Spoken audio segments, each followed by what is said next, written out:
ధ్రువ నక్షత్రం గురించి మనందరికీ తెలుసు కదా. ఆ ధ్రువ నక్షత్రం యొక్క కథ మనం ఈరోజు తెలుసుకుందాం. ఉత్మనపాదుడని ఒక రాజుకి ఇద్దరు భార్యలు ఉండేవారు.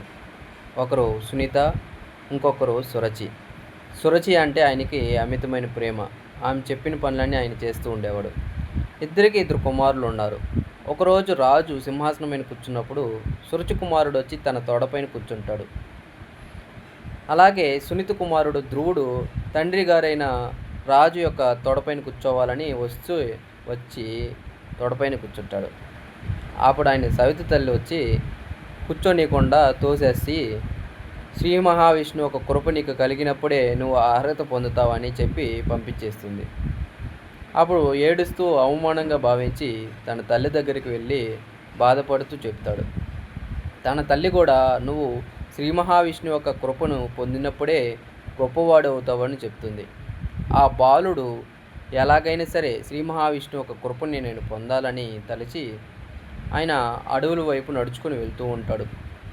అప్పుడే ఆయనకి నారద మహర్షి ఎదురుపడి, నాయనా నువ్వు ఎక్కడికి వెళ్తున్నావు అని అడుగుతాడు.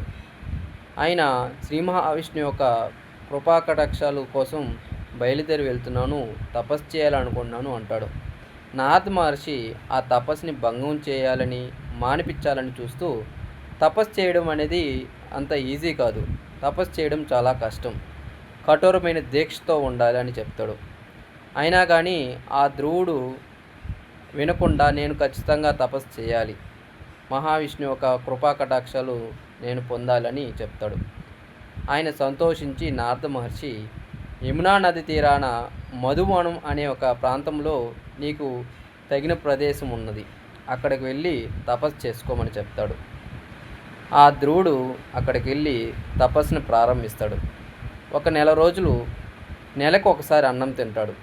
తర్వాత నుంచి నీళ్లు మాత్రమే తీసుకుంటూ తపస్సు చేస్తాడు. తర్వాత నుంచి గాలిని ఆహారంగా తీసుకుంటూ తపస్సు చేస్తూ ఉంటాడు. ఆయన తపస్సు శక్తికి ముల్లోకాలు తల్లడిల్లిపోతాయి. అలా దేవతలందరూ వెళ్ళి శ్రీ మహావిష్ణుని ప్రార్థిస్తారు. ధ్రువుడు ఒక తపస్సు శక్తికి ముల్లోకాలు అల్లాడిపోతున్నాయి, మీరు వెళ్ళి ఆయనకి ప్రత్యక్షమవ్వండి అని చెప్తారు.